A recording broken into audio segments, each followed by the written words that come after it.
හරි අයිබෝන් ළමයි ඔගොල්ලන්ට මම පළවෙනි පාඩම අපේ වර්ක්බුක් එකේ සම්පූර්ණයෙන්ම ආවරණය කිරීමක් කරා. හරිද? ඒකේ කිසිම අඩුපාඩුවක් තිබ්බේ නැහැ. ඔයගොල්ලන්ට වර්ක්බුක් එකට ඒ කියන්නේ යුනිට් 1 වල වර්ක්බුක් එකට අදාළ PDF එක දුන්නා. ඒ වගේම ඒක සම්පූර්ණයෙන් අපි ආවරණය කිරීමක් කරා. එතකොට දැන් අපිට එන්න තියෙන්නේ ළමයි යුනිට් 2 වලට ජීව විද්‍යාවේ දෙවෙනි පාඩම. හරිද? එතකොට මේ පාඩම ගත්තාම ළමයි ජීවයේ රසායනික හා සෛලීය පදනම කියලා තමයි අපි හැඳින්වීමක්. ඒ කියන්නේ මේකේ මාතෘකාව තියෙන ජීවයේ රසායනික හා සෛලීය පදනම කියලා. මේක හරි වැදගත් පාඩමක්. ඇයි මේක වැදගත් පාඩමක් කියලා කියන්නේ? ළමයි උසස් පෙළ විභාගයට අදාළ පේපර් එක ගත්තාම MCQ structures essay මේ පාඩමෙන් අනිවාර්යෙන්ම තියෙනවා. අනිවාර්යෙන්ම MCQ තියෙනවා, අනිවාර්යෙන්ම structures තියෙනවා, අනිවාර්යෙන්ම essay තියෙනවා. හරිද? ඒ නිසා මේ පාඩමේ කිසි දෙයක් අතපසු කරගන්න බෑ. මේ පාඩම හරියට ආවරණය කරගන්න ඕන.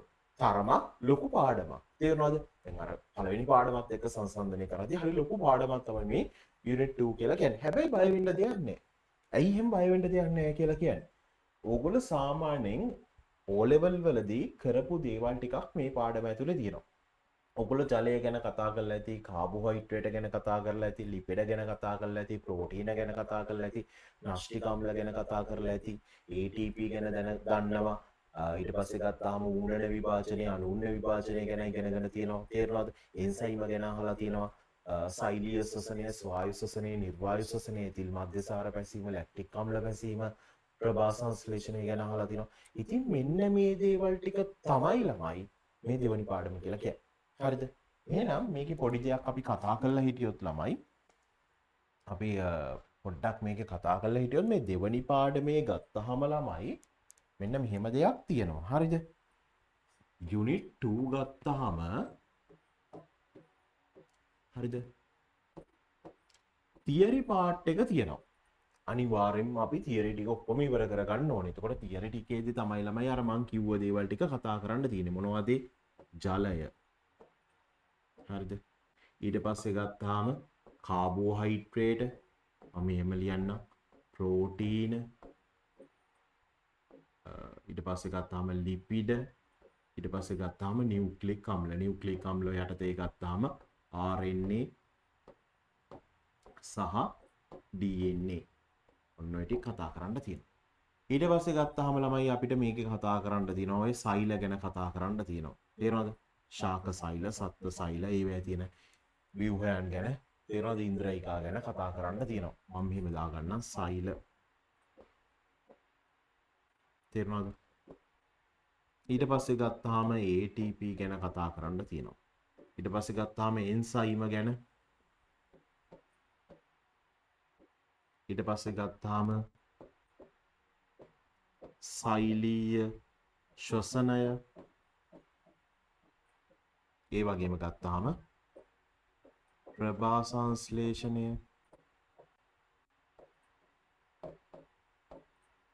ඒ වගේම ගත්තාම මොකක්ද ඉගෙන ගන්න තියෙනවද අපිට? අපිට තව ඉගෙන ගන්න තියෙනවා විභාජනය. විභාජනය කියන පාඩම ඉගෙන ගන්න තියෙනවා. එතකොට මේක ගත්තාම ඌණන විභාජනය, අනූණන විභාජනය, ඔන්න ඔය දේවල් ටික තමයි අපිට ඉගෙන ගන්න තියෙන්නේ. ඒ වගේම ළමයි මේකේ තව කොටසක් තියෙනවා. තව පාර්ට් එකක් තියෙනවා. ඒ පාර්ට් එක තමයි ළමයි මොකද? ප්‍රැක්ටිකල්. එතකොට මෙන්න මේ කරුණු දෙකම ඉවර වෙච්ච තැන තමයි යුනිට් 2 එක ඉවර වීමක් වෙන්නේ. තේරෙනවද?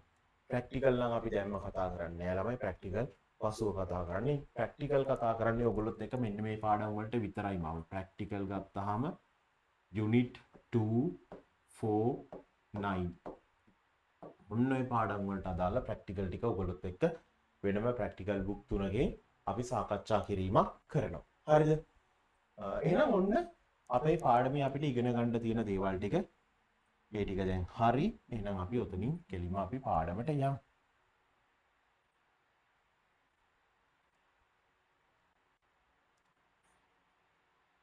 එතකොට අද දවසේ අපි දෙවෙනි පාඩම පටන් අරන් ජලය සම්බන්ධව කතා කරන්න තියෙන දේවල් ටික අපි සම්පූර්ණයෙන් කතා කරමු මේ වීඩියෝ එකේදී. හරි. අපි යන් අපේ වර්ක්බුක් එකේ ගත්තාම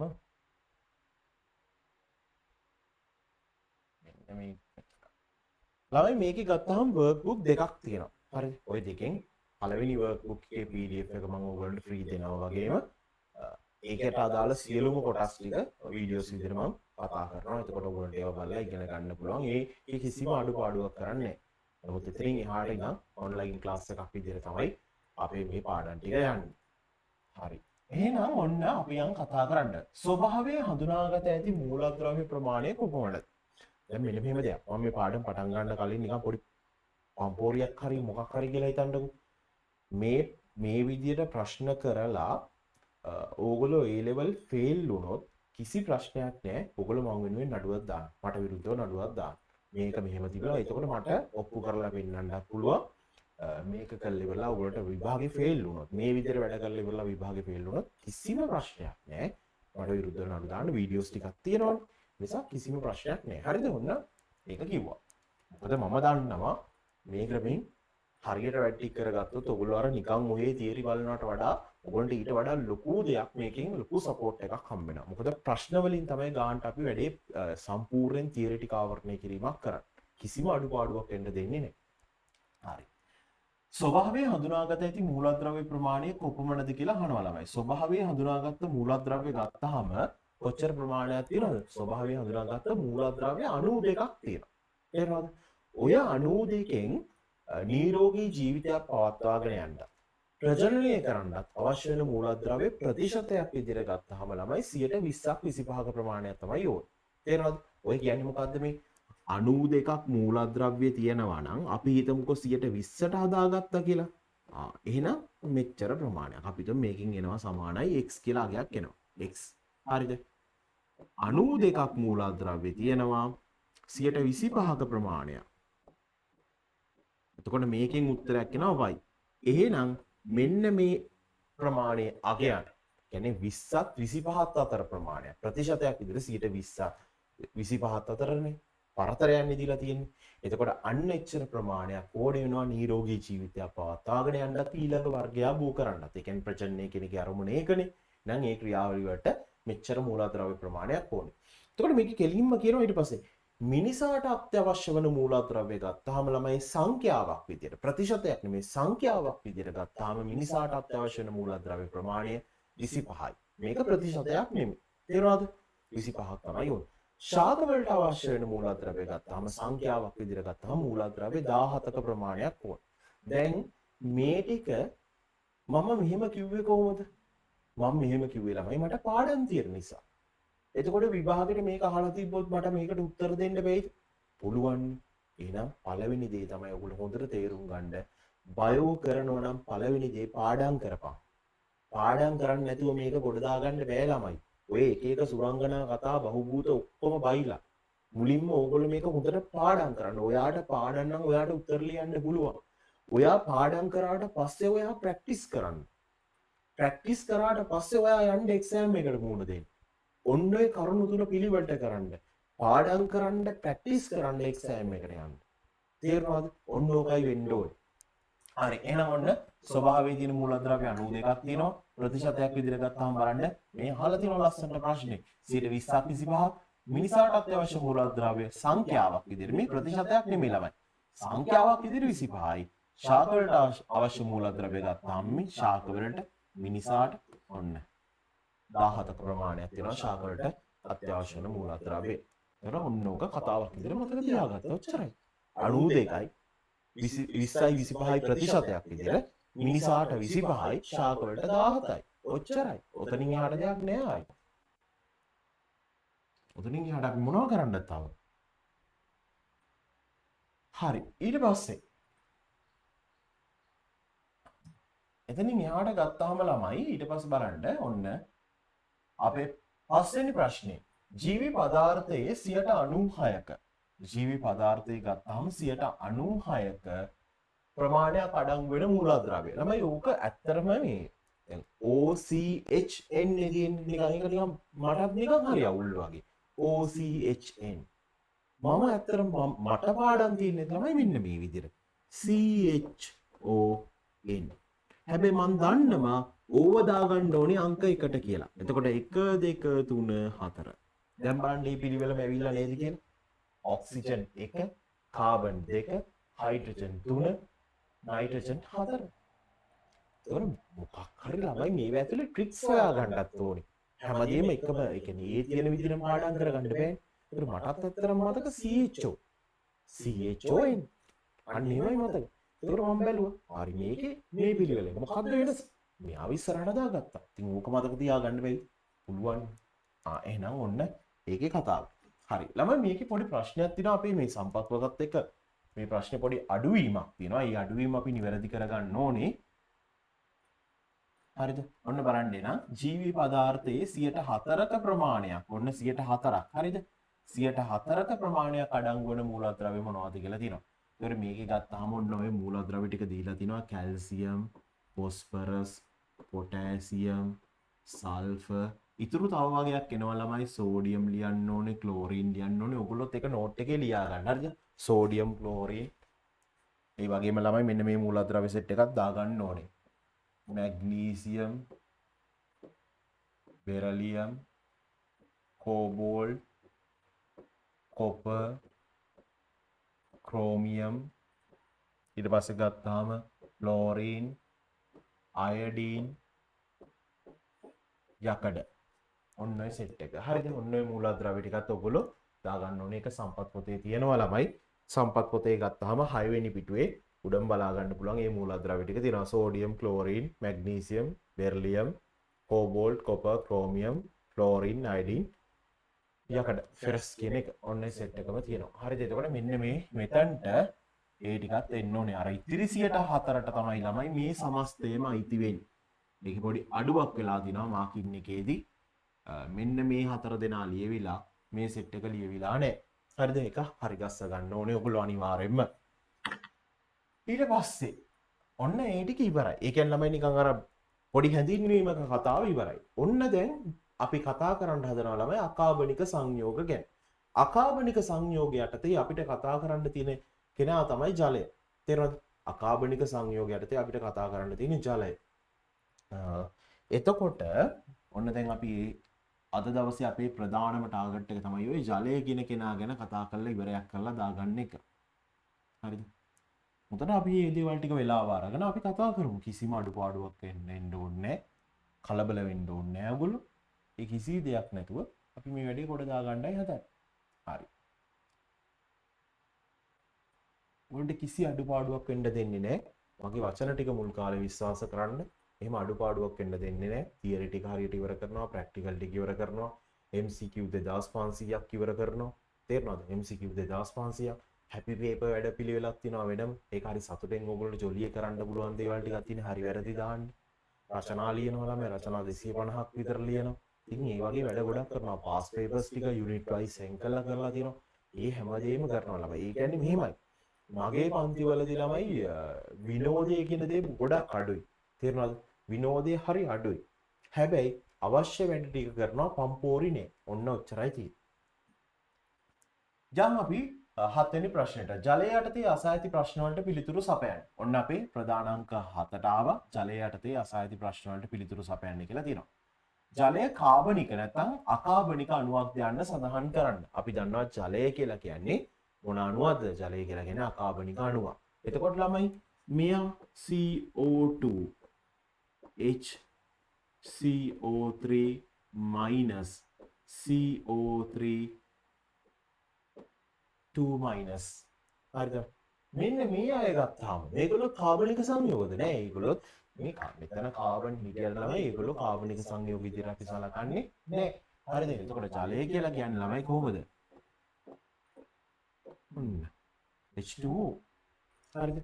මම දැක්කා ළම මේ ඈතකදී නෙමෙයි ළමයි ගොඩාක් ඈතදී එක වතුර බට හදන කම්පැනි එකට මැසේජ් එකක් යවලා තියෙනවා මේ මට මේ බට වලින් ඩයිහයිඩ්‍රජන් මොනොක්සයිඩ් යවන්න පුළුවන්ද කියලා. හරිද? ඩයිහයිඩ්‍රජන් මොනොක්සයිඩ් යවන්න පුළුවන්ද කියලා ඒ මොනස මැසේජ් එකක් දාලා. ඒකට එහෙම රිප්ලයි එකක් ඇවිල්ලා තියෙනවා මේ මහත්මයා මේ බට හරහා කෙමිකල් වර්ග රසායනික ද්‍රව්‍ය වර්ග යවන්න හැකියාවක් නැහැ. හරිද? ඒ වගේ සමහර අය ඉතින් අර පොඩ්ඩක් හොයලා බලන්නෙත් නැහැ. ඒක වැරදි කියන්නත් බෑ ළමයි. මොකද අපි එහෙම ඔය ඩයිහයිඩ්‍රජන් මොනොක්සයිඩ් කියලා කතා කරන්නේ නැහැ නේ. ඩයි කියන්නේ දෙකයි මොනොක්සයිඩ් එක ඔක්සිජන් අණුවක් කියන එකනේ. එතකොට ඔන්න ඔහොම තමයි ජලය හැදිලා තියෙන්නේ. ජලය ජීවිතය පවත්වාගෙන යාමට වැදගත් වන්නේ ඇයි? ජලය මොකටද මේ ජීවිතය පවත්වාගෙන යන්නේ? එයාගේ තියෙන වැදගත්කම මොකක්ද කියන එක අහනවා. මේ බලන්න ජීවී සෛලවල වැදගත් රසායනික සංඝටකයක් කියන එක. තේරෙනවද?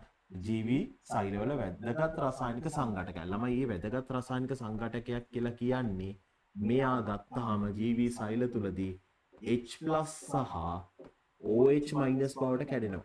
එතකොට මේවා අපේ දේහ ක්‍රියාවලිය වලට අවශ්‍ය වෙනවා. පරිවෘත්තීය ක්‍රියාවලිය වලට H+ OH- අවශ්‍ය වෙනවා. ඒකට ඔන්න ඔය නිසා තමයි ළමයි ඔය ජීවී සෛලවල වැදගත් රසායනික සංඝටකයක් විදිහට සලකන්නේ.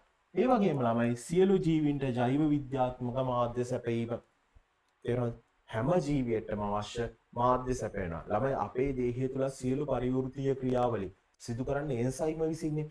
ඒ එන්සයිම ජලීය මාධ්‍යයක් තුළ තමයි සිදුවෙන්නේ. කියන්නේ අපේ මේ හැම සෛලයක් ඇතුළෙම ගත්තාම ජලය අඩක් තියෙනවා. තේරෙනවනේ? ජලය නැති වුණොත් අපි මොකක් වෙනවද ළමයි? ඩිහයිඩ්‍රේට් වෙනවා. ඩිහයිඩ්‍රේට් වෙලා අවසානයේ අපි මරණයටපත් වෙන්න පුළුවන්. එහෙනම් ඒක තේරුම් ගන්න. එහෙනම් ඔන්න ඔය කාරණා දෙක. ජීවී සෛලවල වැදගත් රසායනික සංඝටකයක් වෙන එක පළවෙනි එක. අංක දෙක මොකද? සියලු ජීවීන්ට ජෛව විද්‍යාත්මක මාධ්‍යයක් සැපීම. තේරෙනවද? ඔන්න ඔය කාරණා දෙක තමයි වැදගත් වෙන්නේ. ජලාණුවක ව්‍යුහය ඇඳ එහි ආරෝපණ සඳහන් කරන්න. ළමයි ජලාණුවක් කියන්නේ මෙන්න මේ වගේ කන්නේ. ඔක්සිජන් අණුවක් මැද්දේ ඉද්දී හයිඩ්‍රජන් අණුවක් දෙකක් දෙපැත්තෙන් ඉන්නවා. තේරෙනවද? එතකොට ඔන්න ඔය විදිහට තමයි තියෙන්නේ. එතකොට ළමයි මේකේ ගත්තාම මෙන්න මෙහෙම කතාවන්නේ තියෙන්නේ. මේ හයිඩ්‍රජනුත් ඉලෙක්ට්‍රෝන දානවා ඔක්සිජනුත් ඉලෙක්ට්‍රෝනයක් දාලා තියෙනවා. ඔයගොල්ලෝ සහසංයුජ බන්ධන ගැන කතා කරයි කෙමිස්ට්‍රි වලදී. එතකොට මෙහෙම මේ දෙන්න ඉලෙක්ට්‍රෝන දාලා තිබ්බට ළමයි ඒ ඉලෙක්ට්‍රෝන මේ පැත්තට ඇද ගන්න උත්සාහ කරනවා. ඔයගොල්ලෝ O level වලදී ඉගෙනගෙන ඇති විද්‍යුත් ඍණතාවය ගැන. ෆ්ලෝරින් වල තමයි විද්‍යුත් ඍණතාවය වැඩිම. ඒකට විද්‍යුත් ඍණතාවය වැඩි පැත්තට එන්නේ ඒ පැත්තට ඉලෙක්ට්‍රෝන ඇද ගන්න උත්සාහ කරනවා. එහෙනම් ඔය මම කෙමිස්ට්‍රි කතා නෙමෙයි ළමයි කියන්නේ. මේ පැත්තට අදින නිසා මෙන්න මෙයාට කියනවා ළමයි අපි මොකක් කියලාද? ඩෙල්ටා ඍණ. ඒ නිසා මෙයා ඩෙල්ටා ධන වෙනවා. එතකොට මේ පැත්ත ගත්තාමත් එහෙමයි. මෙයා ඩෙල්ටා ධන, මෙයා ඩෙල්ටා මේ පැත්ත ගත්තාම ඍණ විදියට තමයි තියෙන්නේ. එතකොට ඔන්න ඔහොම තමයි තියෙන්නේ. මේකේ ළමයි මේ බලන්න දැන් ජලාණුවක් අපි අඳිද්දි කවදාවත් මේ විදිහට අඳින්නේ නැන්නේ. මෙහෙම අඳින්නේ නැහැ. මෙහෙම තියෙන්නේ නැහැ. තේරුණාද? ඔයගොල්ලෝ එක පසු කාලීනව තේරුම් ගනි. ඉගෙන ගත්තට පස්සේ මෙන්න මේ වගේ ව්‍යුහ වලින් එක තල්ලු කරන නිසා තමයි මෙතන 104.5 අංශක මෙතන කෝණයක් නිර්මාණය වෙලා තියෙන්නේ. හරිද? ඒකට ඔන්න කතාව තමයි ඔය සම්පත් පොදේ තියෙන්නේ. ළමයි මේ ඩෙල්ටා ධන වලට කියනවා අපි භාගිකව. නැත්නම් සුළු වශයෙන් ධන ආරෝපිතයි කියන එක. ඩෙල්ටා ඍණ කියලා කියන්නේ භාගිකව ඍණ ආරෝපිතයි. නැත්නම් සුළු වශයෙන් ඍණ ආරෝපිතයි කියන එක. එහෙනම් ඔන්න ව්‍යුහය ගත්තාම ඔයගොල්ලන්ට ව්‍යුහය අවශ්‍ය වෙන දේවල් ගත්තාම මෙන්න මේ කතාව විතරයි. ඔන්න මේ දේවල් ටික තියෙනවා. මේ ඩෙල්ටා ධන මෙහෙම තියෙන ළමයි ওই ව්‍යුහයේ තියෙන මෙන්න මේ විදිහටයි ඇඳලා තියෙන්නේ. මෙහෙම මේ ඩෙල්ටා ධන භාගිකව ධන ආරෝපිතයි. තේරුණාද? භාගිකව කියලා කියන්නේ සුළු වශයෙන් ධන ආරෝපිතයි කියන එක. ඩෙල්ටා ඍණ කියලා කියන්නේ භාගිකව ඍණ ආරෝපිතයි. නැත්නම් සුළු වශයෙන් ඍණ ආරෝපිතයි කියන එක. එතකොට ඔන්න ඔය ව්‍යුහය ඔයගොල්ලෝ අඳින්න මතක තියාගන්න. මෙච්චරයි කතාව. මේ පැත්තටයි මේ පැත්තටයි මේක ඩෙල්ටා ධන, මේ පැත්තට ඩෙල්ටා ධන, මේක ඩෙල්ටා ඍණ, මේ පැත්තට ඩෙල්ටා ඍණ. ඔන්න ඔච්චරයි. ඕනේ මතක තියාගන්න 104.5 අංශක. හරිද? ඔන්න ඔය විදිහට තමයි තියෙන්නේ. ජලාණුව කුමන ආකාරයේ අණුවක්ද? ජලාණුව කියලා කියන්නේ කොයි වගේ අණුවක්ද කියලා අහනවා. මේ බලන්න. කුඩා ද්‍රවීය කෝණික අණුවක්. හරිද? ද්‍රවීයයි මේ අසමාන ආරෝපණ ව්‍යාප්ත වෙලා තියෙන්නේ. හරිද? ද්‍රවීයයි. ඒ වගේම මෙයා ගත්තාම කොයි අණුවද? කෝණික අණුවක්. එතකොට ජලය කියලා කියන්නේ අකාබනික අණුවක්, කුඩා ද්‍රවීය අණුවක්, කෝණික අණුවක්. ඔන්න ඔය කාරණා ටික ඔයගොල්ලන්ට ඔළුවේ තියෙන්න ඕනේ.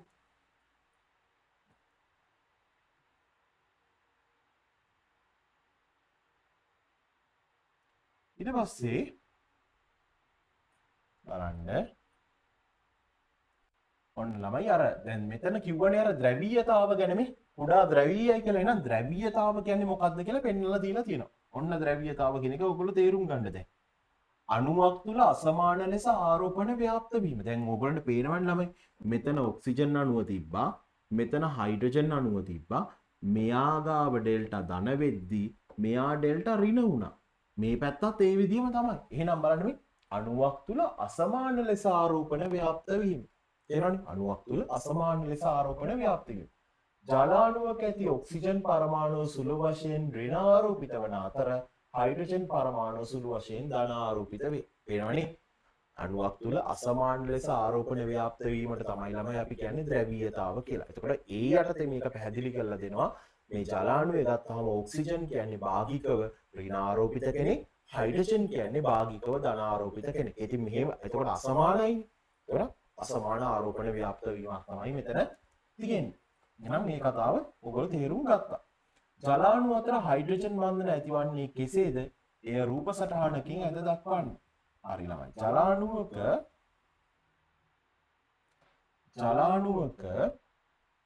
ඒ කියන්නේ ජල අණු අතර ගත්තාම ළමයි මේ හයිඩ්‍රජන් බන්ධන ඇති වෙනවා. මේ බලන්නකෝ දැන්. දැන් මේ බලන්න මෙන්න මෙහෙම ඔක්සිජන් ඉන්නවා, හයිඩ්‍රජන් ඉන්නවා.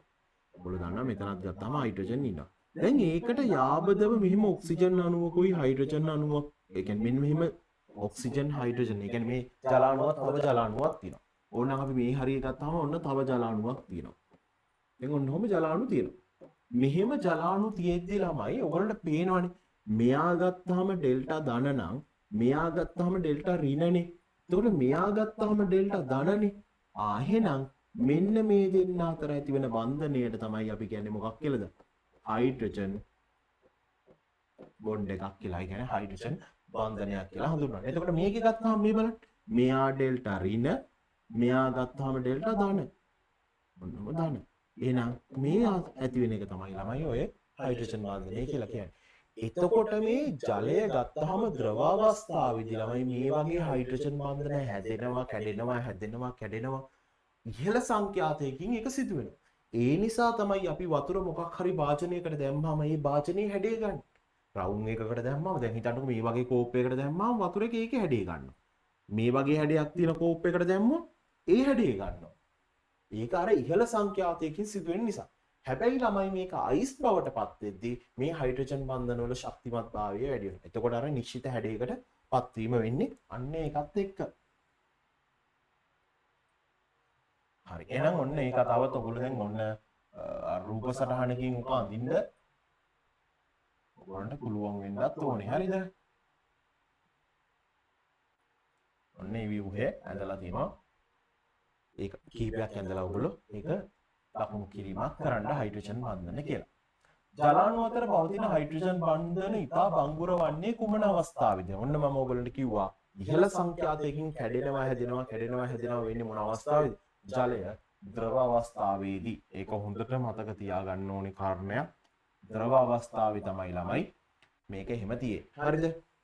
ඊට පස්සේ පෘථිවිය මත ජීවය පවත්වාගෙන යාමට අවශ්‍ය ජලයේ ප්‍රධාන ගුණ හතරක් කුමක්ද? ළමයි ඊට පස්සේ අපිට කතා කරන්න තියෙනවා ජලය සම්බන්ධව මෙන්න මේ කාරණා ටික ගැන. බලන්න සංසක්තිය හැසිරීම, උෂ්ණත්වය මධ්‍යස්ථ කිරීමට ඇති හැකියාව, හිමායනයේදී සිදුවන ප්‍රසාරණය, ද්‍රාවකයක් ලෙස ඇති සාර්ව නිපුණත්වය. ඔන්න ඔය පොයින්ට්ස් හතර ගැන කතා කරන්න ඕනේ. එතකොට බලන්න එහෙනම් පෘථිවිය මත ජීවය පවත්වාගෙන යන්න ජලයේ ප්‍රධාන ගුණ හතරක් ගැන ඇහුවොත් ළමයි මෙන්න මේ හතර ගැන තමයි ලියන්න ඕනේ. මෙන්න 1 2 3 4.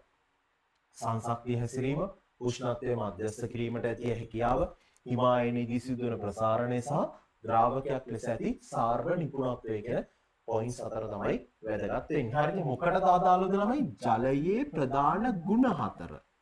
තේරුණාද? ගුණ හතර කියලා ඇහුවොත් ඔන්න ඕක තමයි ලියන්න ඕනේ. වෙන දේවල් ලිව්වා කියලා ඔයගොල්ලෝ කිසිසේත්ම ලකුණු නම් හම්බෙන්නේ නැහැ.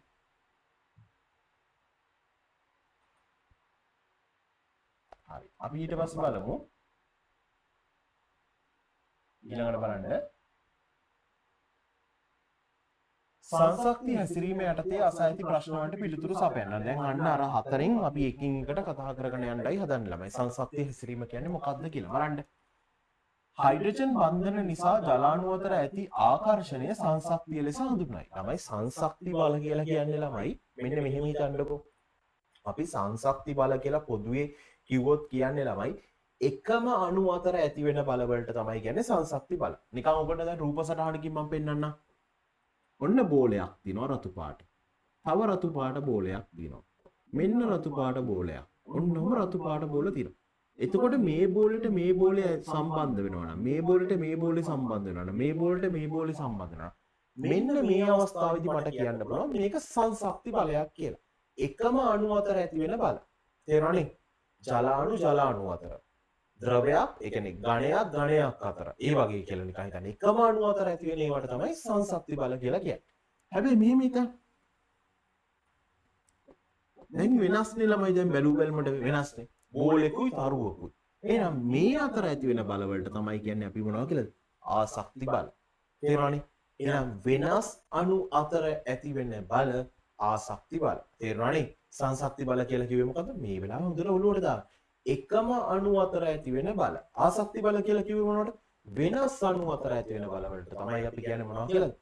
ආශක්ති බල කියලා. ආයෙත් කතාවට යන්න දැන් එන සංශක්තිය අණු කුමක්ද? හයිඩ්‍රජන් බන්ධන නිසා ජල අණු අතර ඇති ආකර්ෂණය සංශක්තිය ලෙස හඳුන්වයි. තේරෙනවද? අපි උදාහරණයක් විදිහට ගත්තොත් මේ තියෙන්නේ ජල අණුවක් නම් මේ තියෙන්නේ ජල අණුවක් නම් මේ තියෙන්නේ ජල අණුවක් නම් මේ තියෙන්නේ ජල අණුවක් නම් මෙන්න මේ සම්බන්ධතාවයට තමයි කියන්නේ මොකද්ද? මේ ජල අණු අතර ඇති වෙන බලයට තමයි මේ වෙලාවේ සංශක්ති බල කියලා කියන්නේ. තේරුණා නේද?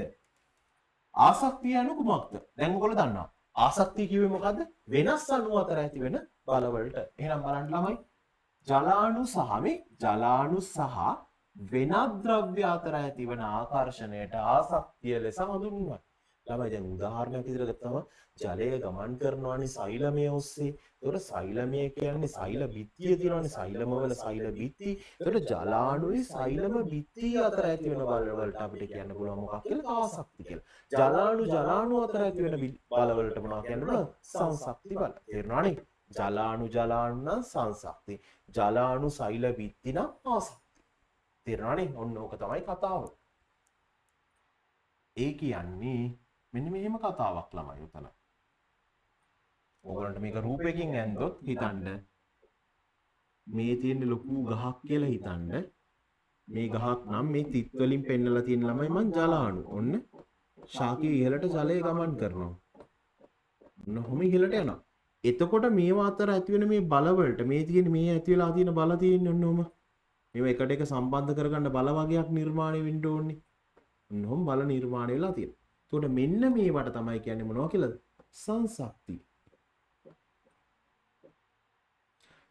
හරිද? ළමයි සමහර අය සංශක්ති කියලා ලියනවා. එහෙම ලියන්න එපා. මොකද අපේ සිලබස් එකේදී අපි පාවිච්චි කරන්න ළමයි සංශක්ති. මෙතන ෂයන්න ලියන්න එපා. මම දැකලා තියෙනවා සමහර ළමයි ඇවිල්ලා මගෙන් අහනවා සර් සංශක්ති කියලා අපිට නෝට් එකේ දුන්න. වැරදි. එහෙම ලියන්න එපා. සංශක්ති බල කියලා ලියන්න. සංශක්ති බල කියලා ලියන්න එපා.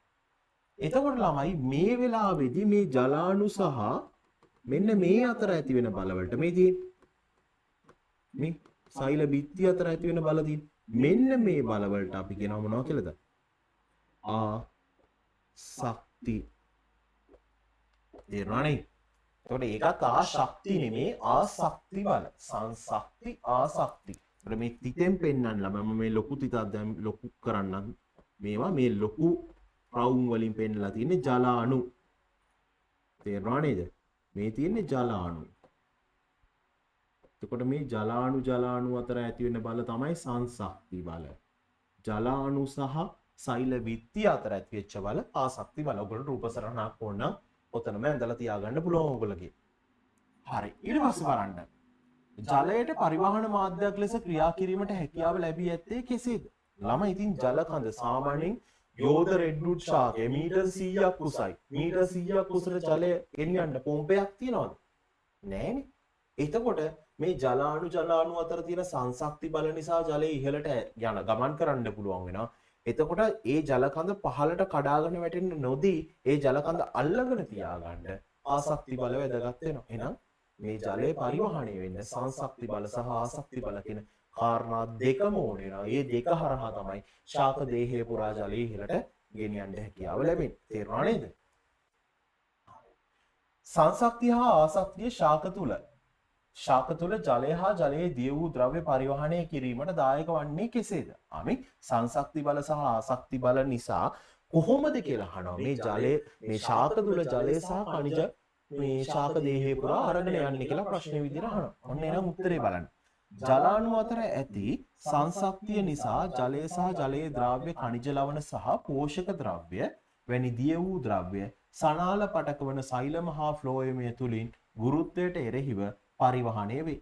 මේ ජලය සහ ජලයේ දී වෙලා තියෙන කාබනික ද්‍රව්‍ය තියෙනවා, ජලයේ දී වෙලා තියෙන පෝෂක වර්ග තියෙනවා. සංසක්ති බල නිසා මේ ජලය ඉහළට අරගෙන යනවා.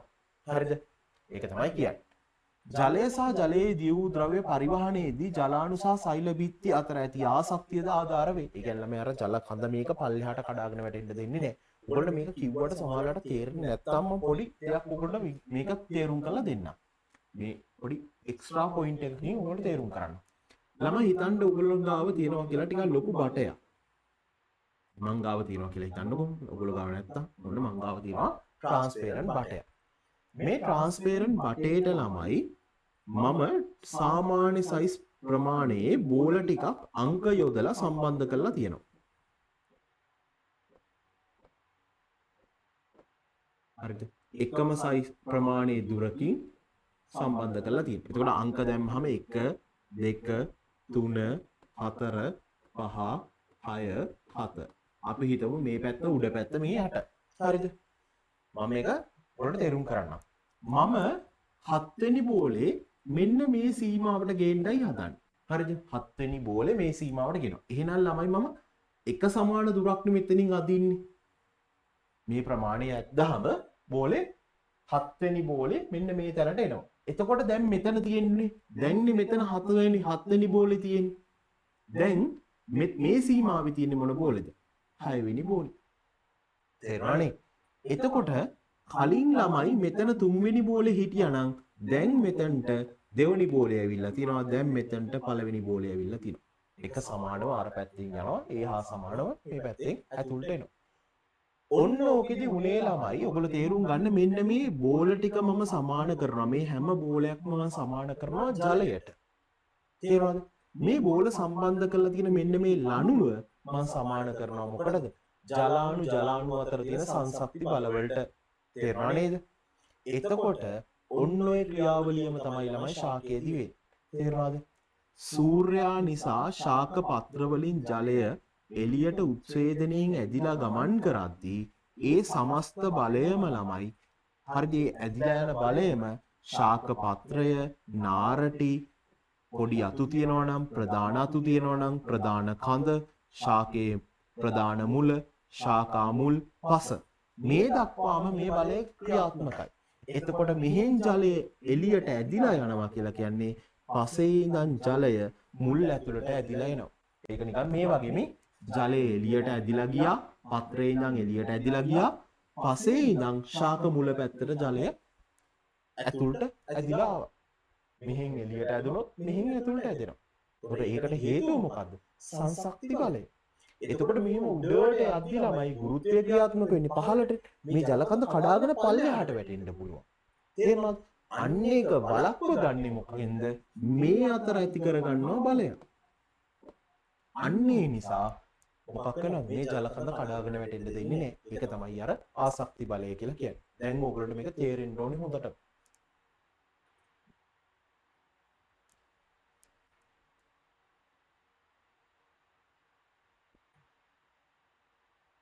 ඊට පස්සේ ඔන්න අපි ඉතින් එහාට කතා කරමු. බලන්න ජලයේ ඉහළ පෘෂ්ඨික ආතතියක් ඇතිවන්නේ කෙසේද? ඔන්න ජලයට ඉහළ පෘෂ්ඨික ආතතියක් ඇවිල්ලා තින්නේ කොහොමද කියලා අහනවා. ඔන්න පස්වෙනි ප්‍රශ්නේ. ජලාණු අතර ඇති වෙන මොකක් නිසාද?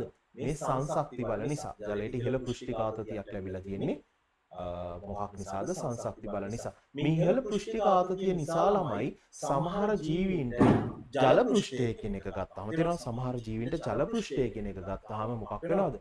ඒ අයට ඒගොල්ලන්ට ඉන්න පුළුවන් වාසස්ථානයක් බවට පත් වෙනවා. දැන් උදාහරණයක් ඔයගොල්ලෝ සමහර වෙලාවට ලිඳ එහෙම දැක්කොත් ඔයගොල්ලෝ ගෙදර ලිඳක් තියෙනවා නම් නැත්නම් වතුර වලක් වගේ එකක් තියෙනවා දැක්කොත් ඒ වගේ අවස්ථාවලදී ඕගොල්ලෝ මේ දැකලා ඇති මේ දියලිස්සන්න කියලා සතෙක්. තේරෙනවද? එයා ඒ ජලයේ මතු පිට තමයි ඉන්නේ. එයාට මේ මතු පිටින් ගමන් කරන්න හැකියාව තියෙනවා. තේරුණාද? නම් බලන්න ජලාණු අතර ඇති සංශක්තිය ලැබෙනනේ. ජලයට ඉහළ පෘෂ්ඨික ආතතියක් ඇතිවන්නේ කෙසේද? ජලාණු අතර ඇති වෙන සංශක්තිය නිසා. ඉහළ පෘෂ්ඨික ආතතිය නිසා ජීවීන්ට සැලසී ඇති වාසියක් ලියන්න උදාහරණ ලියන්න. මේ බලන්න ජලජ පද්ධතියක් තුල ඉහළ පෘෂ්ඨයේ ජලාණු පහළ පෘෂ්ඨයේ ජලාණු මගින් ආකර්ෂණය කර ජල පටලයක් සාදයි. ඒ නිසා කුඩා කෘමීන්ට පොකුණක ජල පෘෂ්ඨය මත ඇවිදීමට හැකියාව ලැබේ. ඔන්න ඔය කතාව තේරුම් ගන්න. හිතන්න ළමයි මේ වතුර වලක් කියලා මොකක් හරි එකක් කියලා. එතකොට මෙන්න මේකේ මේ උඩ මට්ටමේ තියෙන ජලාණු ඊට පහළ මට්ටමේ තියෙන ජලාණු එක්ක සම්බන්ධ වෙලා තියෙනවා. ඊට පහළ මට්ටමේ ජලාණු තව තියෙනවා. ඔන්නෝම ලේයර්ස් විදියට හිතන්නකො මෙන්න මේ වගේ ජලාණු. එතකොට මේ උඩ තියෙන ජලාණු මේ පල්ලෙහාත් එක්ක සම්බන්ධයි. මේ ඊට පස්සේ ජලාණු මේ පල්ලෙහායත් එක්ක සම්බන්ධයි. මෙහෙම ලේයර්ස් වලට ජලාණු සම්බන්ධතාවයක් ගොඩනැගිලා තියෙනවා. අන්න ඒ නිසා තමයි ළමයි මේ ඉහළ පෘෂ්ඨික ආතතියක් ලැබිලා තියෙන්නේ. අන්න ඒ නිසා කුඩා කෘමීන් වගේ සතුන්ට උදාහරණයක් දියලිස්සන්න වගේ සතුන්ට මේ ඉහළ පෘෂ්ඨයේ ඉන්න පුළුවන්. ඒක මම ඔයගොල්ලන්ට ඌට තේරෙන විදිය තේරුම් කරලා දෙන්නම්කෝ. දැන් ඔයගොල්ලන්ට මෙහෙම කිව්වට තේරෙන්නේ නැත්නම් ඔයගොල්ලෝ හිතන්න ඔයා වතුර බේසමක් ගන්නවා. හරිද? ඔයා වතුර බේසමක් අරගෙන වතුර පුරවලා හිමීට මේක උඩින් ළමයි ඕගොල්ලෝ මේ උඩින් යටට යන්නේ නැති වෙන්න මේ උඩින් තියනවා ළමයි මොකද්ද? ලං ෂීට් එකක්. තේරෙනවද? ලං ෂීට් එකක් මේක උඩින් තියලා තියෙනවා. එතකොට ඒකට මොනවා හරි පොඩි පොඩි දේවල් ටිකක් තියලා තියෙන්න පුළුවන් නේ. වැටට ගිලෙන්නේ නැහැ. බර දේවල් නෙමෙයි සාමාන්‍ය දේවල් තියලා තියෙන්න පුළුවන්. අන්න දියලිස්සන්නට ඔබ තේරෙන්නේ ඒ කියන්නේ ජලය තේරෙන්නේ ඔන්න ඔය වගේ. තේරෙනව නේද? මෙන්න මේ වගේ. ඒ කියන්නේ හරියට වතුරේක උඩ ලං ෂීට් එකක් ගාන්ට එල්ලලා තිබ්බොත් තියෙන තත්ත්වය වගේ තමයි මේ අර ඉහළ පෘෂ්ඨික ආතතිය නිසා එයාට ඒක උඩ ඉන්න හැකියාව ලැබිලා තියෙන්නේ. හරිද? එහෙනම් කතාව දැන් තේරෙන්න ඕනේ. ජලජ පද්ධතියක් තුළ ඉහළ පෘෂ්ඨයේ ජලාණු මේ ඉහළ පෘෂ්ඨයේ ජලාණු පහළ පෘෂ්ඨයේ ජලාණු මගින් මේ පහළ පෘෂ්ඨයේ ජලාණු මගින් ආකර්ෂණය කර ජල පටලයක් සාදයි. ඉහළ පෘෂ්ඨයේ ජලාණු පහළ පෘෂ්ඨයේ ජලාණුත් එක්ක ආකර්ෂණය වෙනවා. ඒරත් සංශක්ති බල.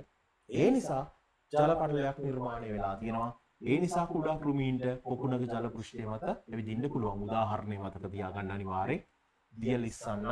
ඔයගොල්ලෝ දැකලා ඇති. දැකලා නැත්නම් ඉන්ටර්නෙට් එකේ සර්ච් කරලා පොඩ්ඩක් බලන්න දියලිස්සන්න කියන එක. හරිද? එහෙමත් හොයාගන්න බැරි වුණොත් මට මැසේජ් එකක් දාන්න. හරි. අපි යන් එහෙනම් ඔන්න ඒ කතාව ඉවරයි ළමයි. අපේ පළවෙනි පොයින්ට් එක ඉවරයි. හරිද? පළවෙනි පොයින්ට් එක ඉවරයි කියන්නේ මොකද්ද මේ කිව්වේ? පළවෙනි පොයින්ට් එක ඉවරයි කියන එකේ තේරුම මොකද්ද? මෙන්න මේ කතාවට ආයි පොඩ්ඩක් පස්සට එමු. මෙන්න මේක ඉවරයි. සංශක්තිය හැසිරීම කියන එක ඉවරයි. එහෙනම් දැන් අපිට කතා කරන්න තියෙන්නේ මොකද්ද? උෂ්ණත්වය මධ්‍යස්ථ කිරීමට ඇති හැකියාව. යටතේ ප්‍රශ්න ටික තමයි අපිට කතා කරන්න තියෙන්නේ. එහෙනම් ඔන්න උෂ්ණත්වය මධ්‍යස්ථ කිරීමට ඇති හැකියාව. බලන්න. උෂ්ණත්වය මධ්‍යස්ථ කිරීමට ඇති හැකියාව යටතේ අසායිති ප්‍රශ්න වලට පිළිතුරු සපයන්න. දැන් ඔයගොල්ලෝගේ වර්ක් බුක් එකේ ගත්තාම ළමයි මේ තැන්වල හිස් තැන් තියෙන්නේ. තේරෙනවද? මේ තැන්වල හිස් තැන් තියෙන්නේ. ඒතකොට මේ හිස් තැනේ මේ ප්‍රශ්නේ ලියා ගන්නයි තියෙන්නේ. හරිය ලේසිනේ ඔයගොල්ලෝ හොඳට මේ පාඩම මාත් එක්ක අහගන්නවා. ඒ අදාළ උත්තර ටික ලියා ගන්නවා. මේක පාඩම් කරගත්තාම ආයි A level fail වෙයි. නෑ හරියට වැඩ කරන්න ළමයි. හරියට වැඩ කරගත්තොත් මේක ගොඩ දාගන්න පුළුවන්. ආයි කිසි කතාවක් නෑ. සාපේක්ෂව හිස් තැනක් ඇති ප්‍රමාණයක් ජලයට හිස් තැනක් කිරීම හෝ හිස් තැනක් කිරීම මගින් ජලයේ උෂ්ණත්වය වෙනස් වීම අවම වේ. එහෙනම් ඕකේ උත්තර ටිකත් එක්ක අපි කතා කරමු. බලන්න. සාපේක්ෂව අධික තාප ශක්ති ප්‍රමාණයක් ජලයට අවශෝෂණය කිරීම හෝ නිදහස් කිරීම මගින් ජලයේ උෂ්ණත්වය වෙනස් වීම අවම වේ. ඒ කියන්නේ ළමයි නිකන් හිතන්න මේනම් ජලය කියන කෙනා. හරිද? මම මේ තිතකින් පෙන්වන්නේ ජලය කියන කෙනා අවශ්‍ය වෙලාවෙදි ළමයි එයාට පුළුවන් එයාට ලැබුණු තාපය උරා ගන්න. තේරුණාද? එයාට අවශ්‍ය වෙලාවට තාපය උරා ගන්න පුළුවන්. අනිත් වෙලාවට ඒ වැඩිපුර තියෙන තාපය නිදහස් කරන්න පුළුවන්. තේරුණාද? මේ කතාවම නේද ළමයි වාහනවල රේඩියේටර් එකේ වෙන්නේ. එන්ජින් එක බලන්නකො මේ කතාව නෙමෙයිද කියලා. එන්ජින් එක හීට් වෙනවා. එන්ජින් එක හීට් වුණාම ඒ තාපය එන්ජින් එක හරහා ඇතුළට යන ජලයට ලබා ගන්නවා. ඒක රේඩියේටර් එක ගාවට යනවා. රේඩියේටර් එකට පිටිපස්සෙන් ෆෑන් එකක් තියෙනවා. එතකොට මේ ෆෑන් එක ක්‍රියාත්මක වෙද්දී උලම් මෙහෙම එළියෙන් ඇතුළට ඇදලා ගන්නවා. එතකොට අර තාපය ඉවත් කිරීමක් කරනවා. ආයි ප්‍රශ්නේ අඩු වෙච්ච ජලය තමයි එන්ජින් එක පැත්තට යන්නේ. එතකොට එහෙම කරලා තමයි ළමයි එන්ජින් එකක් ඇතුලේ සාමාන්‍ය වර්කින් ටෙම්පරේචර් එකක් තියෙන. සාමාන්‍ය වාහනයක වර්කින් ටෙම්පරේචර් එක 92 93 ඔය වගේ ටෙම්පරේචර් එකක් ඇතුලේ අරගෙන යන්න පුළුවන් වාහනේ. එතකොට මේ ක්‍රියාවලිය වෙන්නේ තාපය උරා ගන්නවා, තාපය පිට කරනවා. ආයි යනවා තාපය උරා ගන්නවා, තාපය පිට කරනවා. එහෙනම් මේ බලන්න. මේ කතාව මේ අධික තාප ශක්තිය අවශෝෂණය උරා ගන්න පුළුවන්, නිදහස් කරන්න පුළුවන්. මේ හැකියාව ජලයට තියෙනවා. එමගින් උෂ්ණත්වයේ වෙනස් වීම අවම වේ. ඉතින් මේ හරහා තමයි ළමයි උෂ්ණත්වය වෙනස් නොකර තියාගන්නේ. මොකද උරා ගන්නවා, නිදහස් කරලා දානවා. උරා ගන්නවා, නිදහස් කරලා දානවා. මේ හරහා තමයි අර වාහනයක වුණත් එන්ජින් එක ගත්තාම ඒ අවශ්‍ය උෂ්ණත්වයේ ඇතුලේ තියාගන්න. නැත්නම් ළමයි මොකද වෙන්නේ? රේඩියේටර් එක වැඩ කරන්නේ නැති වුණොත්, බැරි වෙලාවට මේ වතුර යන හෝස් එකක් පිපුරුවොත් මොකද වෙන්නේ? එතනින් එහාට තව දුරටත් එහාට ගියොත් ළමයි එන්ජින් එකට ලොකු හානියක් වෙලයි නතර වෙන්නේ. මොකද එන්ජින් එක ඇතුලේ අධිකව තාපය ජනනය වෙනවා. ඒ තාපය ඉවත් කරගන්න හැකියාවක් ලැබෙන්නේ නැහැ. එහෙනම් ඒ ක්‍රියාවලිය තමයි ළමයි මේ ජලජ පද්ධතිය ඇතුලේ වෙන්නේ. උරා ගන්නවා, නිදහස් කිරීම කරනවා. එතකොට ඒ හරහා මොකක් කරන්න පුළුවන්ද? උෂ්ණත්වය වෙනස් වීම අවම කරන්න පුළුවන්. අවම කරගෙන තියාගන්න හැකියාව තියෙනවා. ජලය තාප ස්වාරක්ෂකයක්. මේ තාප ස්වාරක්ෂකයක් ලෙස ක්‍රියා කරයි. මේ පැහැදිලි කරන්න. ජලය කියන්නේ තාප ස්වාරක්ෂකයක් විදිහට ක්‍රියාත්මක වෙනවලු. මේ බලන්න. අධික විශිෂ්ට තාපය නිසා පෘථිවිය මත උෂ්ණත්වය උච්චාවචනය. ළමයි උච්චාවචනය කියලා කියන්නේ වැඩිවීම, අඩුවීම. ඔන්න ඒකට. හරිද? අඩු වැඩි වීමට උච්චාවචනය වෙනවා කියලා කියන්නේ. සිදුවන විට ජීවී පද්ධති සහ ජල ස්කන්ධ තුල ජලය තාප ස්වාරක්ෂකයක් ලෙස ක්‍රියා කරයි. තේරුණානේ? මේ පෘථිවියේ ගත්තාම ළමයි උෂ්ණත්වයේ අධිකව වැඩි වෙන්න පුළුවන්, අඩු වෙන්න පුළුවන්. මෙන්න මේ අවස්ථාවල් වලදී මේ ජලය කියන කෙනා විසින් මේ ජලජ පද්ධති වල ජීවී දේහ තුල ඒ විදිහට අවශ්‍ය විදිහට තාපය උරා ගැනීම කරනවා, තාපය නිදහස් කිරීම කරනවා. ඒ ඔස්සේ අවශ්‍ය උෂ්ණත්වය තියාගන්න නිසා තමයි තාප ස්වාරක්ෂකයක් විදිහට අපි හඳුන්වන්නේ. තේරෙනවද? අපේ දේහයත් එහෙම ළමයි. අපිට ගොඩාක් දාඩිය, ඒ කියන්නේ අපි අධිකව මහන්සි වෙච්ච වෙලාවට මොකද දාඩිය දානවා. ඒ දාඩිය හරහා මොකද කරන්නේ? අපේ දේහයේ තියෙන වැඩිපුර තාපය උරාගෙන ඒවා ඉවත් වීමක් වෙනවා. එතකොට අපේ අර දේහයේ උෂ්ණත්වය නැවත යථාර්ථයට ගන්න හැකියාව තියෙනවා. එහෙමයි වෙන්නේ. එතකොට ඔන්න ඒ කතාව. එහෙනම් ඊළඟට බලන්න. අධික වාෂ්පීකරණයේ යටතේ අධික වාෂ්පීකරණ තාපයක් ඇති නිසා ජීවීන්ට සැලසෙන වාසිය කුමක්ද? බලන්න අධික වාෂ්පීකරණ තාපයක් නිසා ජීවීන්ට සැලසෙන වාසිය මොකක්ද කියලා ළමයි මේ අහන්නේ. ජීවියෙකු තුළ අවම ජල හානිය, මේ පොයින්ට් එක හරි වැදගත් ළමයි. සිදු කරමින් වැඩි තාප ශක්තියක් නිදහස් කළ හැක. ඒ කියන්නේ ළමයි මෙහෙම හිතන්නකෝ. ඔයා ජිම් එකට ගිහලා හොඳට මහන්සි වෙන්න වර්ක්අවුට් කරලා තියෙනවා. හරිම මහන්සියකින් වර්ක්අවුට් කරලා තියෙනවා. හිතන්නකෝ ඔයාගේ දේහයේ තියෙන ඔක්කොම ජලය ටික නිදහස් වුණොත් මොකද වෙන්නේ? ඔයා ඩිහයිඩ්‍රේට් වෙලා මොනවා වෙනවද? එතනම මැරලා වැටෙන එකයි වෙන්නේ. එහෙනම් ඔයා ගොඩාක් මහන්සි වෙලා ඉතින් අඩු ජල ප්‍රමාණයක් නිදහස් කරලා දාඩිය බින්දු පොඩි ප්‍රමාණයක් එළියට දාලා ඒකෙන් ඒ එක දාඩිය බින්දුවක් නිදහස් වෙද්දී ඒකේ වාෂ්ප වෙලා යද්දි ළමයි යා පුළුවන් තරම් උරා ගන්න පුළුවන් තාපයක් උරාගෙන තමයි නිදහස් වෙන්නේ. ඒකයි මේ අවම ජල හානියක් කරලා මොනවා කරන්න පුළුවන්? දේහ උෂ්ණත්වය යථා තත්ත්වයට ගන්න පුළුවන්.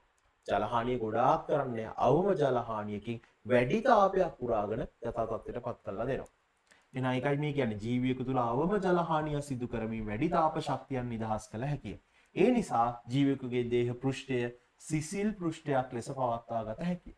දාඩිය දාන්නේ ඒකයි තමයි. ශාක උත්සේදනයේ ශාක පෘෂ්ඨයේ සිසිල් වෙනවා.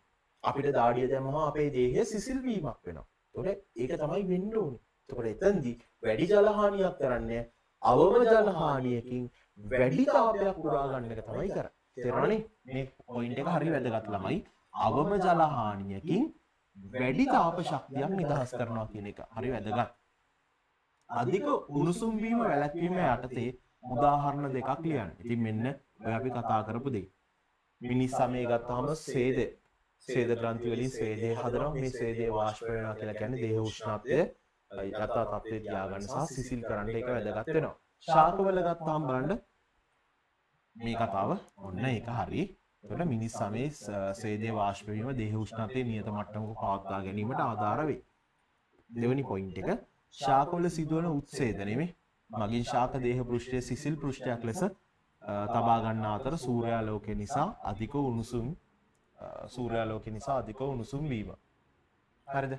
එතකොට මේකේ ගත්තාම ළමයි ඔය කතාවේ يعني ශාක පෘෂ්ඨයක උත්සේදන ක්‍රියාවලිය සිදු වුනේ නැත්නම් ළමයි අධික උණුසුම් වෙලා ශාකය මොනවා වෙන්න පුළුවන්? වියලීමටපත් වෙලා ගිනි ගන්න පුළුවන්. හැබැයි ඒ ක්‍රියාවලිය වෙන්න නොදී පවත්වා ගන්න මොකද්ද? රත් වෙද්දී මොනවා කරනවද? අවම ජල හානියක් කරලා වැඩිපුර තියෙන තාපේ නිදහස් කිරීමක් කරනවා. ඉවත් කරලා දානවා. ඒ නිසා ශාක පෘෂ්ඨය ගත්තාම සිසිල්ව පවත්වා ගන්න හැකියාව එතෙන්දී ලැබෙනවා. හරිද? එතකොට එතන ගත්තාමත් ඒ පොයින්ට්ස් ටික තමයි අපිට කතා කරන්න තියෙන්නේ. මෙතන ළමයි උණුසුම් වීම මෙන්න මේක හදන්න උණුසුම් වීම වලකී. හරිද? සූර්යාලෝකය නිසා අධිකව උණුසුම් වීම වලකී. එතන ඒ පොයින්ට් එකේ පොඩි අඩුවක් තියෙනවා. මේක හදන්න.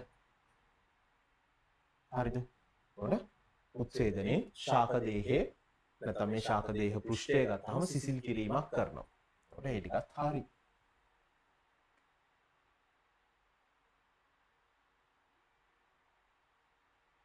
හරි. අපේ ඊළඟ තුන්වෙනි සෙට් එක. හරිද?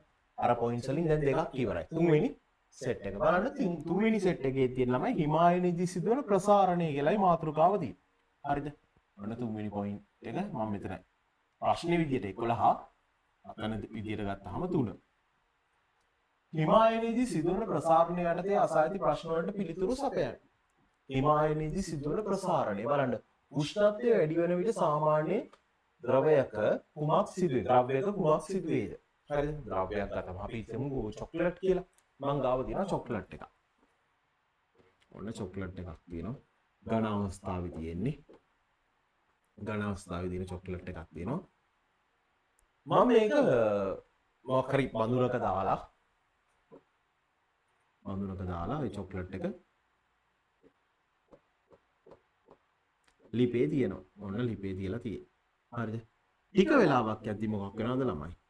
මේක චොක්ලට් එක ලික්විඩ් එකක් බවට පත් වෙනවා. එහෙනම් ඝන විදියට තිබ්බ එක දැන් ද්‍රව තත්ත්වයට පත් වෙලා තියෙනවා. එහෙනම් මේ බලන්න උෂ්ණත්වය වැඩි වෙන විට සාමාන්‍යයෙන් ද්‍රව්‍යයක කුමක් සිදුවේද? ඝනත්වය අඩු වේ. වෙනවනේ. උෂ්ණත්වය වැඩි වෙද්දි මේ උෂ්ණත්වය වැඩි වුණා. ඒ නිසා මොකක් වුණාද ළමයි? ඝනත්වය අඩු වීමක් වුණා. මෙන්න. දැන් ද්‍රවයක් තත්ත්වයට පත් වෙලා. ඝන තත්ත්වයේ තිබ්බේ උෂ්ණත්වය වැඩි කරපු නිසා ද්‍රව තත්ත්වයට පත් වීමක් වුණා. ඒතොර උෂ්ණත්වය අඩු වෙන විට සාමාන්‍යයෙන් ද්‍රව්‍යක කුමක් සිදුවේ? දැන් මම මේක ෆ්‍රිජ් එකේ දානවා. ෆ්‍රිජ් එකේ දාලා ටික වෙලාවක් යද්දි ළමයි මේක මොකක් බවට පත් වෙලාද? මේක නැවත ඝන තත්ත්වයට පත් වෙලා තියෙනවා. උෂ්ණත්වය අඩු කරා ඒ නිසා මොකක් වෙලා තියෙන ළමයි ඝනත්වය වැඩි වෙලා තියෙනවා. එහෙනම් ඔයගොල්ලෝ තේරුම් ගන්න. සාමාන්‍යයෙන් ගත්තා. හරිද මේ? සාමාන්‍යයෙන් හරිද? ද්‍රව්‍යයක උෂ්ණත්වය වැඩි කරද්දී ඝනත්වය අඩු වෙනවා. උෂ්ණත්වය අඩු කරද්දී ඝනත්වය වැඩි වීමක් වෙනවා. ඔන්න ඕක මතක තියාගන්න. හැබැයි ඕක ජලයට වෙනස් වෙනවා. තේරුණානේ? ජලයේදී ඕක අනික් වෙනස් වීමක් වෙනවා. හැබැයි සාමාන්‍යයෙන් වෙන දේ තමයි ළමයි මේ. උෂ්ණත්වය වැඩි කරද්දී ඝනත්වය අඩු වෙනවා. උෂ්ණත්වය අඩු කරද්දී ඝනත්වය වැඩි වීමක් වෙනවා. ඔන්න මේ කතාව ඔහොම මතක තියාගන්න. හරි. බලන්න ඊට පස්සේ ජලයේ හිමායනයේ සිදුවන උෂ්ණත්වය කොපමණද? ජලය ගත්තාම ළමයි හිමායනයේ සිදුවන උෂ්ණත්වය තමයි මොකක්ද? සෙල්සියස් 4ට වඩා අඩු උෂ්ණත්වය. සෙල්සියස් 4ට වඩා අඩු විට තමයි ළමයි මේක අයිස් බවට මේ හිමායනය කියලා කියන්නේ ළමයි අයිස් බවට පත් වීම. හරිද? අයිස් බවට පත් වෙන්නේ. ජලය අයිස් බවට පත් වෙන්නේ සෙල්සියස් 4ට වඩා අඩු උෂ්ණත්වයේදී. ජලයේ උපරිම ඝනත්වයක් ඇත්තේ කුමන අවස්ථාවේද? එහි උෂ්ණත්වය කොපමණද? එහෙනම් ළමයි මේ බලන්න ජලයේ උපරිම ඝනත්වයක් තියෙන්නේ කොයි අවස්ථාවේද?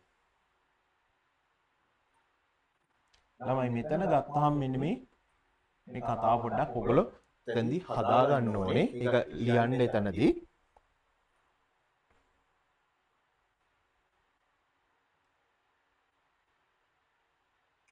මෙතන හදන්න ළමයි 4යි සෙල්සියස් මම කතාව කියන්න මම ඒක කිව්වා කලින් ඔයගොල්ලන්ට. සෙල්සියස් වලදී උපරිම ඝනත්වයක් ඇත. සෙල්සියස් 4දී උපරිම ඝනත්වයක් ඇත. එතකොට ළමයි මේ අවස්ථාව මේක අහනවා නෙමෙයි ජලයේ උපරිම ඝනත්වයක් ඇත්තේ කුමන අවස්ථාවේද? ඒ අවස්ථාව තමයි ළමයි මොන අවස්ථාවද? ද්‍රව අවස්ථාව. ද්‍රව අවස්ථාව තේරුණානේ? ජලයේ උපරිම ඝනත්වයක් තියෙන්නේ සෙල්සියස් 4ේදී මොන අවස්ථාවේ? ද්‍රව අවස්ථාවේ. ඉතින් ඒක හරිනේ ළමයි මේ බලන්නකෝ. වතුර කෝප්පයක් ගන්නවා වතුර දාලා තියෙන්නේ හරිද? මොන වතුර තියෙනවා? මේකට මම අයිස් කැටයක් දැම්මොත් ළමයි අයිස් කැටේ මෙතන හිටින්නේ නැහනේ කවදාවත්. ඔතන හිටින්නේ නැහනේ. අයිස් කැටේ හිටින්නේ මෙතන. එතකොට ළමයි මෙතන මේ බලන්නකෝ. එහෙනම් අයිස් උඩට පාවෙනවා කියලා කියන්නේ ඝනත්වය අඩු නිසානේ. ඝනත්වය වැඩි නම් ඒක යටට එන්න ඉපේ. එහෙනම් තේරුම් ගන්න. ද්‍රව ජලයේ තමයි ළමයි ද්‍රව ජලය ඝනත්වය වැඩි.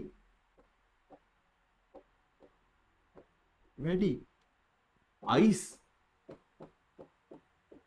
ඝනත්වය අඩුයි.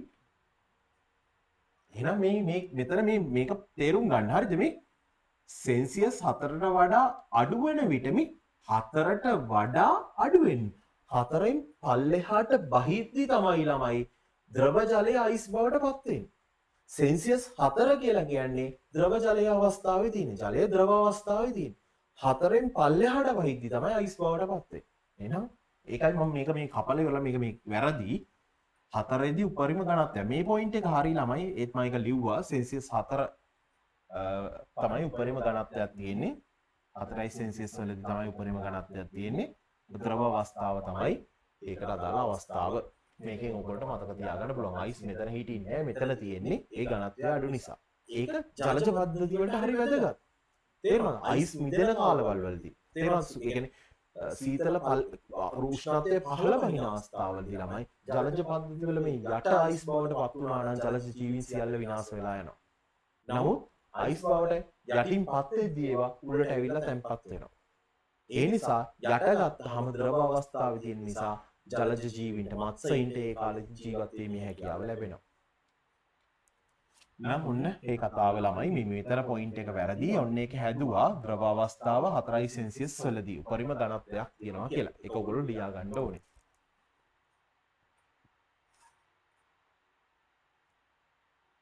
ළමයි ටයිප් සෙටින් වලදී වෙලා තියෙන මිස්ටේක් එකක් එතන.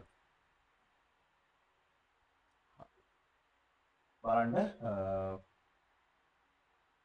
පස්වෙනි ප්‍රශ්නේ. ශීත ඍතුවේදී ජල ස්කන්ධවල මතුපිට පෘෂ්ඨයේ පාවීමේ වාසිය. පාවීමේ වාසිය තමයි ළමයි ඉතින් මම ඔයගොල්ලන්ට කිව්වේ ද්‍රවාසන්න ප්‍රදේශවල ගත්තාම මේ ජලජ පද්ධතිවල ඉන්න ජීවීන්ට ජීවත් වීමට හැකියාව ලැබෙනවා. එහෙනම් මේ බලන්න මේ ද්‍රව ප්‍රදේශවල ජල ස්කන්ධ තුල සිටින ජීවීන්ට ශීත ඍතුවේදී නොනැසී පැවතීමට හැකිවන ජලයේ වැදගත් ගුණාංගයකි. හේතුව මොකද්ද? මෙන්න ජලජ පද්ධතිය මෙන්න අයිස් බවට පත් වෙච්ච ටික. මේ තියෙන්නේ අයිස්. ශීත ඍතුවේදී මෙන්න අයිස් තියෙනවා. මේ තියෙන්නේ ළමයි මොනවද? ද්‍රව ජලය. ඔන්න මාළුවේ පීනනවා. මෙන්න මාළුවේ. ඔන්න මාළුවේ පීන ඉන්නවා. යට කිසි ප්‍රශ්නයක් වෙන්නේ නැහැ. යට ද්‍රව අවස්ථාවේ තියෙන. අයිස් හැදුනත් ළමයි මේ පල්ලෙහෙන් අයිස් හැදෙද්දී ඒව හැදිලා උඩට එනවා. උඩට එන එකයි වෙන්නේ. උඩට ඇවිල්ලා උඩ තැම්පත් වීම තමයි වෙන්නේ. තේරුණානේ? හරි. ඔන්න අපේ අවසාන කොටස බලන්න. අවසාන කොටස ඒ කියන්නේ 4 වෙනි පොයින්ට් එක.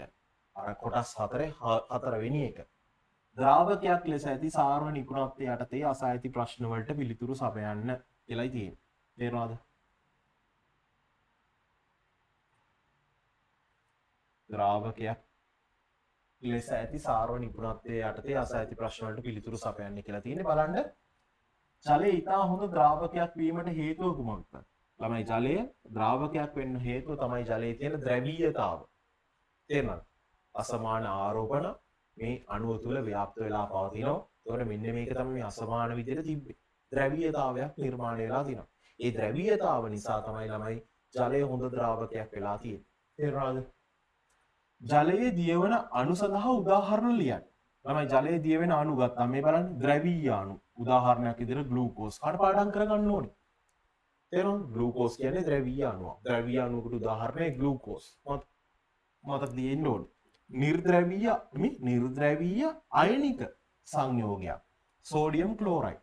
මේ සෝඩියම් අණු ජලයට දැම්මහම Na+ සහ ක්ලෝරයිඩ් මයිනස් බවට පත් වෙනවා. Cl මයිනස් බවට. එතකොට මෙයා වටේ ළමයි දැන් මෙයා ප්ලස් එකක්නේ. අර ජලය ගත්තාම මේ අතර තමයි සම්බන්ධ වීම වෙන්න ඕනේ. ඒ මෙතන ඩෙල්ටා ඍණ තියෙන්නේ. මේ වටේට මේ විදිහයි වට කරගන්න. ඔන්න ඔහමයි වට වෙන්නේ. ඔය විදිහට වට වෙනවා. මෙයා වටේ වට වෙන්නේ ළමයි මේකේ මයිනස් එකක් නේ තියෙන්නේ. එතකොට මේ විදිහට තමයි හේම වටවීමක් වෙන්නේ. ඔන්න ඔය විදිහට. තේරුණානේ? දෙන්නට දෙපැත්තකට තියෙන. මේක ප්ලස් නිසා ඔක්සිජන්ලා ඔක්සිජන් වලින් තමයි වට කරගන්නේ. මේක මයිනස් එකක් නිසා හයිඩ්‍රජන් වලින් තමයි එයා වට කර ගැනීමක් වෙන්නේ. ඒකට ඔන්න ඒ සංයෝග ගත්තාම මේ නිර්ද්‍රවීය අයනික සංයෝග ගත්තාම ජලයේ හොඳට දිය වෙනවා. තේරුණානේ? ද්‍රවීය අණු දිය වෙනවා, නිර්ද්‍රවීය අයනික සංයෝග දිය වෙනවා.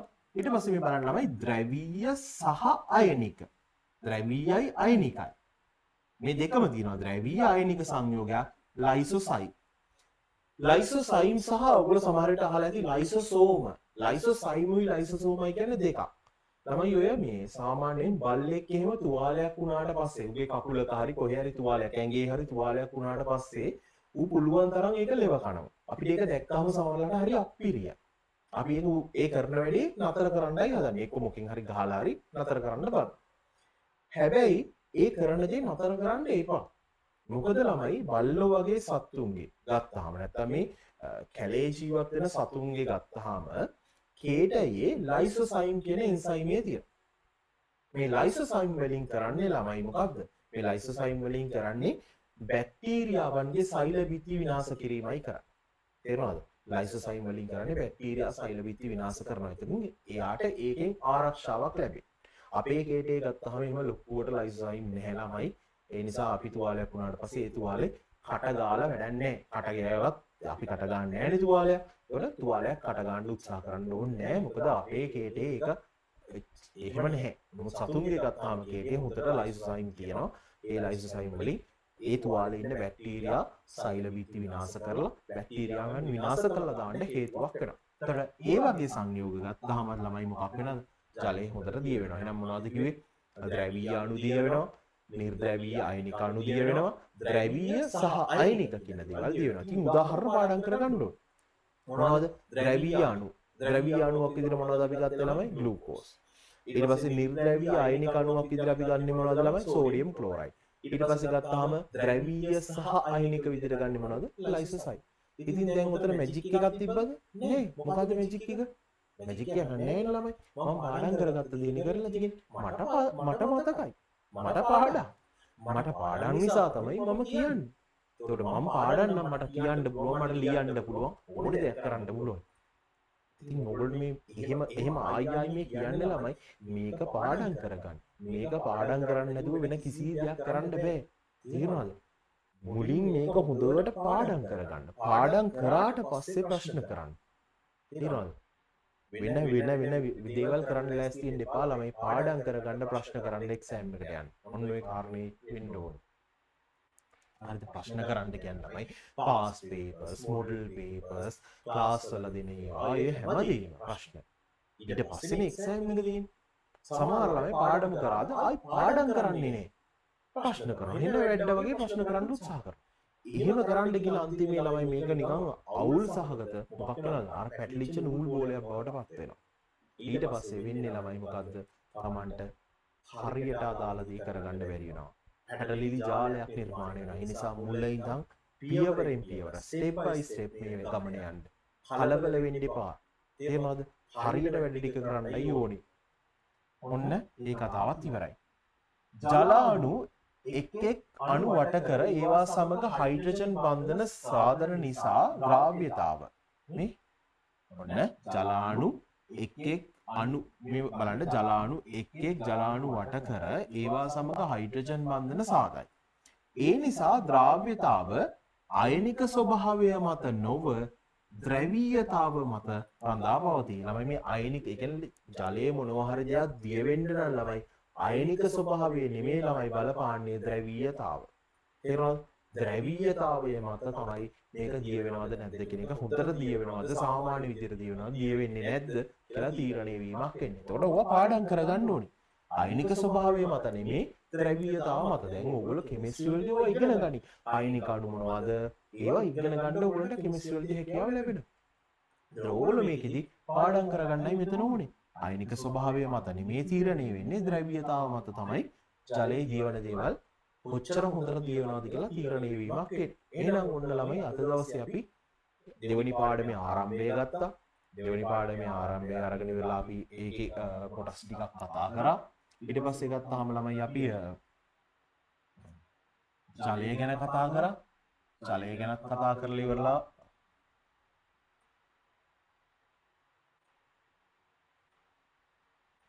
ජලය ගැනත් අපි කතා කරා. ඒ ටික අපි කතා කරලා ඉතින් මම අද දවසේ ඔයගොල්ලන්ට ජලය කියන කොටස ඉවර කරනවා කියලායි කිව්වේ. ඒකට ඒ කොටස ඉවරයි. එතනින් එහාට ඊළඟ වීඩියෝ එකේදී අපි කතා කරනවා සම්පූර්ණයෙන් කාබෝහයිඩ්‍රේට් ඉවර කර. තේරෙනවද? සම්පූර්ණයෙන්ම කාබෝහයිඩ්‍රේට් ටික කතා කරලා ඉවර වෙනවා. බලන්න දැන්. ඔයගොල්ලන්ට මේ වීඩියෝ එක ගන්න පුළුවන්. වීඩියෝ එකත් එක්ක බලන්න පුළුවන්. ඊට පස්සේ ස්මාර්ට් වර්ක්බුක් එකේ PDF එක ඔයගොල්ලන්ට හම්බ වෙනවා. ඒ හරහාත් බලන්න පුළුවන්. ගණ්ඩ සම්පත් පොත බලන්න.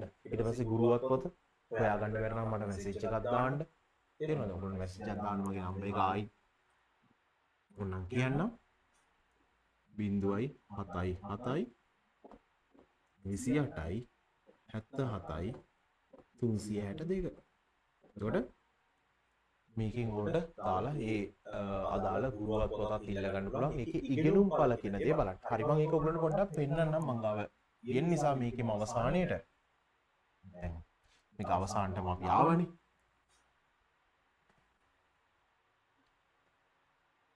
සමහර ළමයි මේවා ගැන A level වලටත් ගිහින් ඉවරයි. A level උත් ෆේල්. මෙහෙම දේවල් කියනවද කියලාවත් දන්නේ නැහැ. ඔන්න. තේරෙනවද?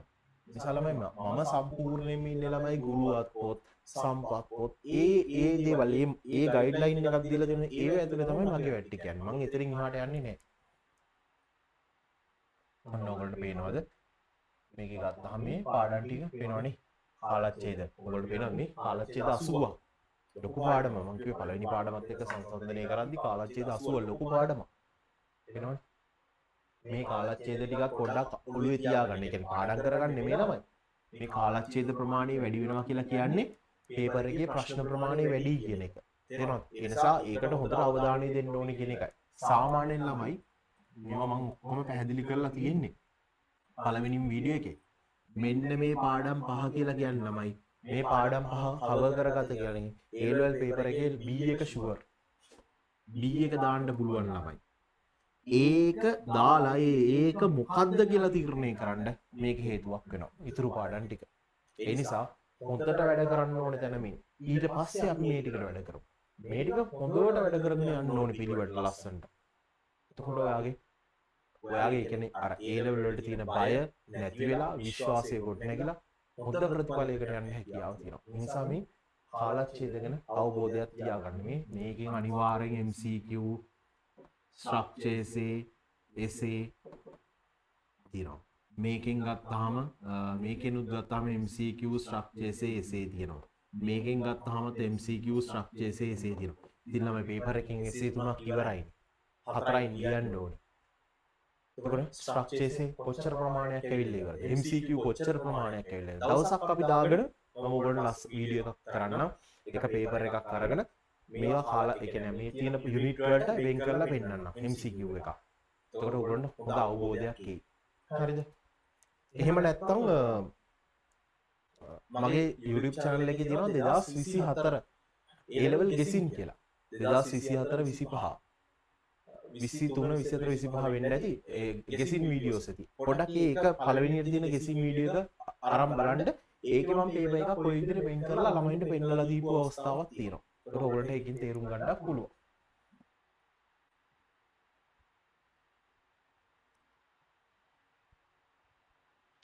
තමයි ඊට පස්සේ අර ඔයගොල්ලෝ බලන්න ඕනේ දේ මෙන්න මේ PDF එක ඔයගොල්ලන්ට දෙන්න. මේ වීඩියෝ එකෙන් මම දාලාත් ඕනනම් තියන්න. ඔය වාරත් එක්ක වෙන එක මෙන්න බලන්න. ජීව විද්‍යාවෙන් ඉන්නේ. දැන් පාඩම උගන්වලා ඉවරයිනේ මම. මේ පාඩමේ ගත්තාම බලන්න ඉගෙනුම් ඵලය මේ ජීව විද්‍යාව අධ්‍යයනයේ වැදගත්කම් ප්‍රකාශ කරයි. ජීව විද්‍යාව හා බැඳුණු ගැටලු කතා කරලා නැද්ද? හා අභියෝග ප්‍රකාශ කරයි. කතා කරලා නැද්ද බලන්න ওই දේවල් මම. හැඩය තරම ආකාරය හා වාසස්ථාන අනුව ජීවීන් පුළුල් විවිධත්වයක් පෙන්වන බව උදාහරණ සහිතව කෙටියෙන් සාකච්ඡා කරයි. කරලා නැද්ද? සුදුසු උදාහරණ භාවිතයෙන් ජීවීන් එකිනෙකාගෙන් වෙනස් වන ආකාරය සාකච්ඡා කරයි. ජීවීන් සතු ලාක්ෂණික ලක්ෂණ ප්‍රකාශ කරයි. කතා කරා නේද? සුදුසු උදාහරණ සහිතව ජීවීන් සංවිධාන මට්ටම් වල දූරාවලි ගොඩනගයි. ජීවීන්ගේ මූලික ව්‍යුහමය හා කෘත්‍රිම ඒකකය ලෙස සෛලය අවධාරණය කරයි. සියලු ජීවි ආකාර සහ ඒවායේ අන්තර්ක්‍රියා අගය කරයි. ඉතින් මේ දේවල් අපි කතා කරලා තියෙන්නේ. මේ සියලු දේවල් අපි කතා කරලා තියෙන ළමයි. ඊට පස්සේ බලන්න මෙන්න දෙවනි පාඩමට ආවා. ඔන්න දෙවනි පාඩමේ. ජීවි පදාර්ථයේ මූලද්‍රව්‍ය සංයුතිය. සජීවී පදාර්ථය තුළ අන්තර්ගත වඩාත්ම බහුල මූලද්‍රව්‍ය ලැයිස්තුගත කරයි. කරානේ. ඊට පස්සේ ඔන්න ඒ ටික අපි කතා කරා. කුඩා කණ්ඩායමක් මගින් ජීවීන් සඳහා ජලයේ ඇති වැදගත්කම ඉදිරිපත් කරයි. ජීවයේ ප්‍රයත්න සඳහා ජලයේ ඇති අනන්‍ය සුවිශේෂී ගති ලක්ෂණ අගය කරයි. මේ දේවල් ටික අපි කතා කරේ නැද්ද? ඔය ටික ඔක්කොම කතා කරලා ඉවරයි ළමයි. තේරුණාද? ඒ නිසා මෙන්න මේක හොඳට මතක තියාගන්න. ඉගෙනුම් ඵලය බලන්න පුරුදු වෙන්න. පාඩමක් අවසානයේදී ඉගෙනුම් ඵලය බලන්න. ඒ කොටසක් අවසානයේදී හරි කමන්නේ බලන්න. එතකොට ඔයාලට තේරුම් ගන්න පුළුවන් මේ දේවල් ටික උගන්වලා නේද තියෙන්නේ කියලා. හරි. එහෙනම් අපි තවත් එහාට කතා කරන්නේ. ඊළඟ වීඩියෝ එකෙන් අපි කතා කරමු කාබෝහයිඩ්‍රේට් ගැන.